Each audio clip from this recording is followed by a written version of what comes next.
Hey, my name is Max and you're watching Pi Practical. In today's video, I want to introduce you to the concept of the willpower tank. And with it, I want to present you a strategy on how to achieve more with the same amount of energy.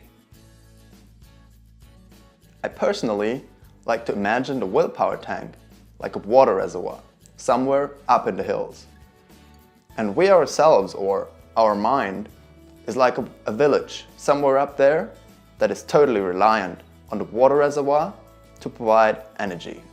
Every time the people in the village want to run a machine or produce electricity, they drain water from the water reservoir to provide the energy. It's much the same with our mind. Because every time we have to take a rational decision, willpower is drained. Some of those rational decisions are very obvious, but others are very little and spread throughout the day. Therefore, there's many opportunities for us where we can optimize the use of willpower. Let me give you some examples to clarify when we use willpower throughout the day, so that you get a clearer picture of what your willpower tank actually looks like.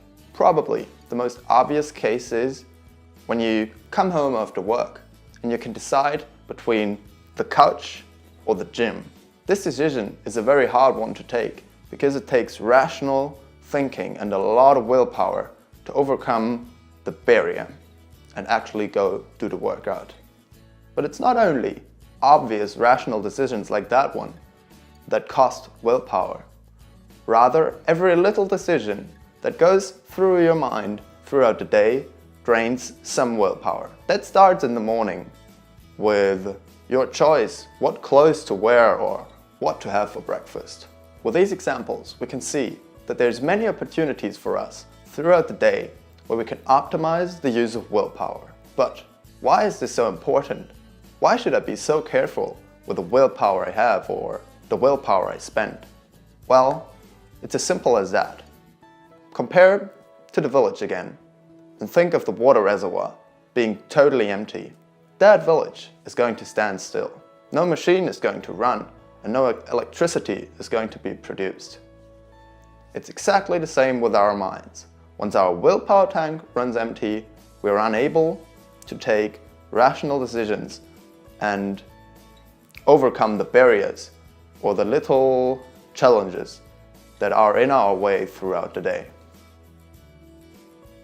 Routines enable us to take a conscious task and make it subconscious through constant repetition.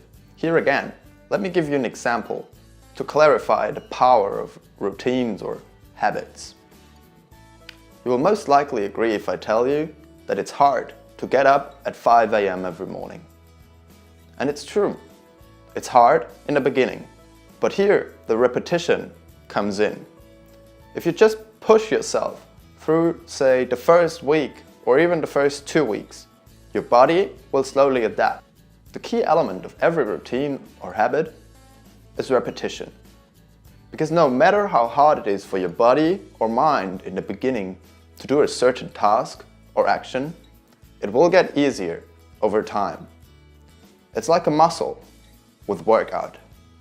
Working out with, say, a 5 kilogram weight is hard in the beginning, but it gets easier as your body adapts and your muscles grow. It's exactly the same with routines.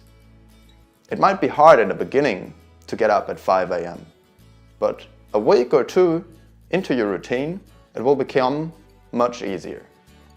People usually say it takes about 21 days to get used to a new routine.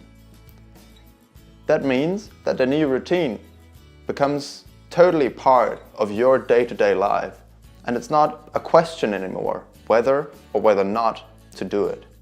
There are some techniques that will make it much easier for you to get started with your first routine. Some of them can be derived from the willpower tank concept.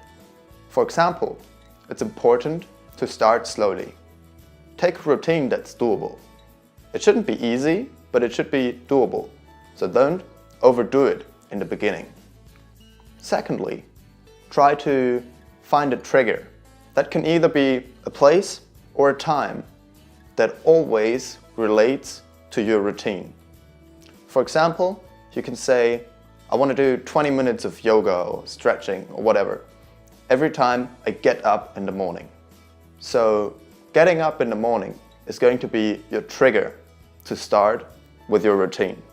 Having such a trigger will make it much easier for you to remember the routine and actually do it every day.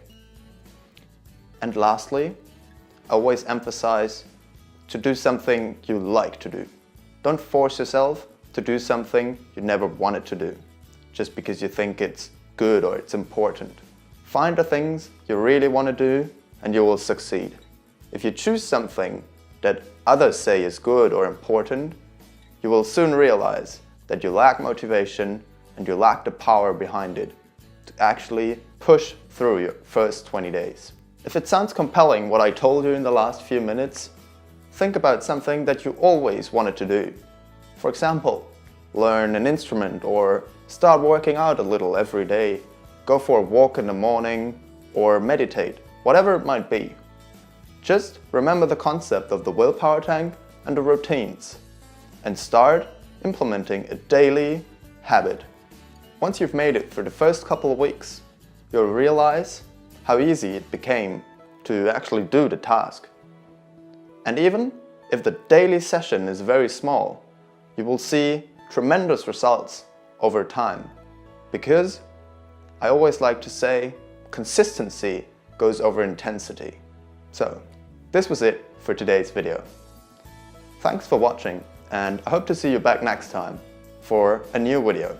Make sure to check out the link in the description to my blog, where I write weekly articles on topics like self-improvement, but also politics and economics.